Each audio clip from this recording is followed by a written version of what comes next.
The morning air in Lincoln Park carried a peaceful chill, and the first rays of sunlight danced across the dew-covered grass. Children played near the swings.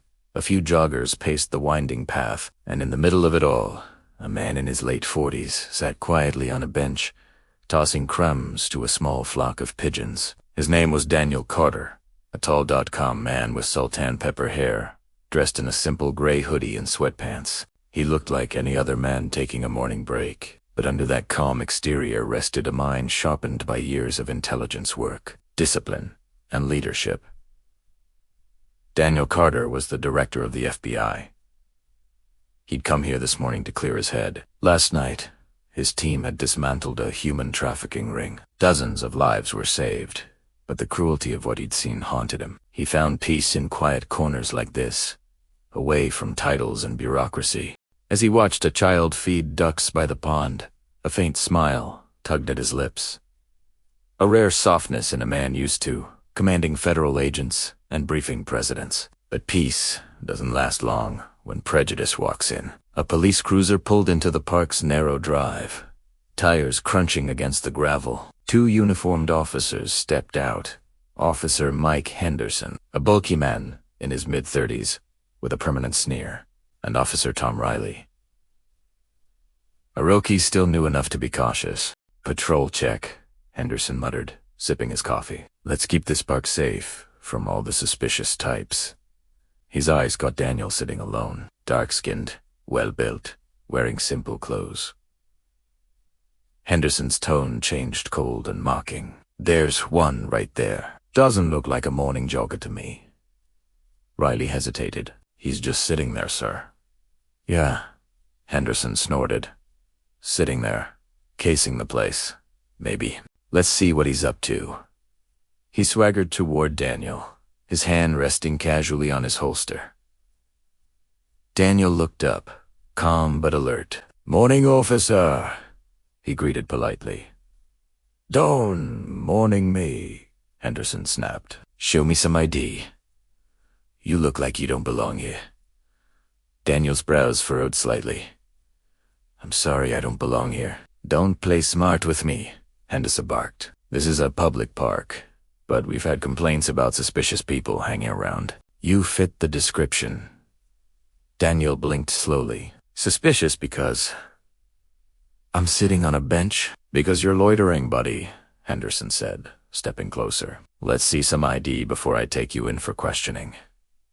Riley looked uneasy. "Sir, I think—" "Quiet, rookie," Henderson snapped. Daniel sighed softly, reached into his pocket, and produced his wallet. "You want identification?"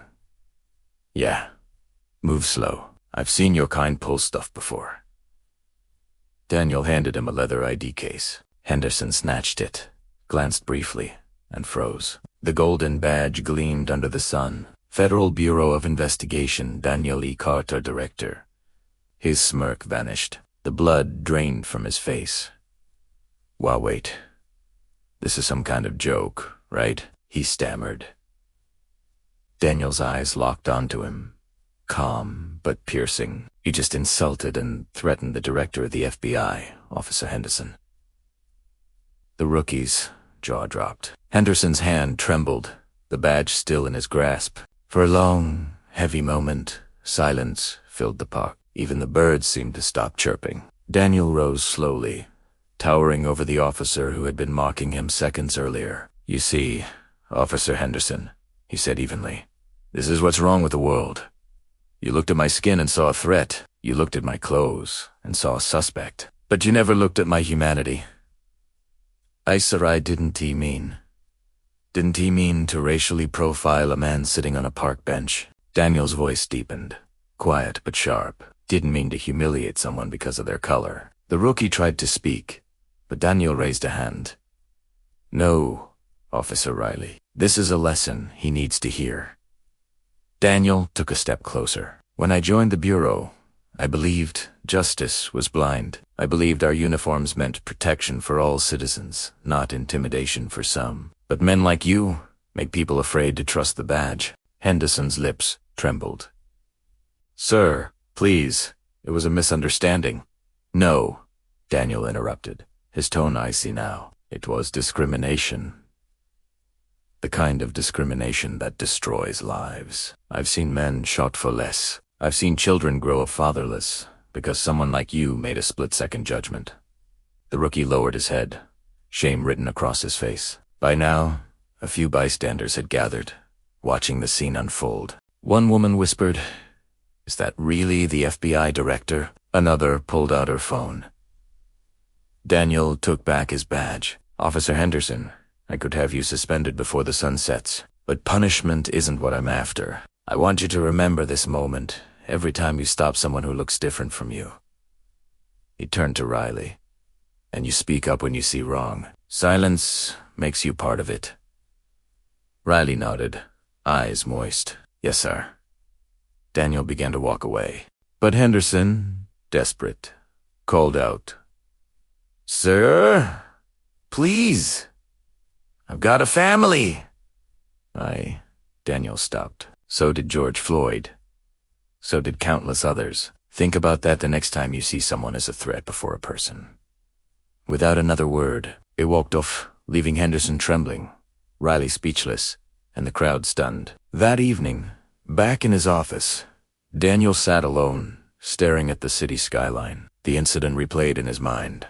He had faced terrorists, cartel lords, and spies, but prejudice still felt like the hardest enemy to fight. He opened his computer and began typing an internal memo titled, "Accountability in Local Law Enforcement." He wrote about the necessity of racial bias training, community partnerships, and the urgent need for empathy in policing. At the end of the memo, he added a line that reflected both pain and resolve.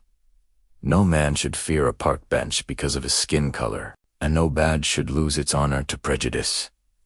He leaned back, closed his eyes, and let the weight of the day settle. For him, it wasn't about revenge. It was about awakening. But the next day, that awakening would shake the nation. The next morning, news outlets broke the story. Police officer confronts FBI director in racial profiling incident.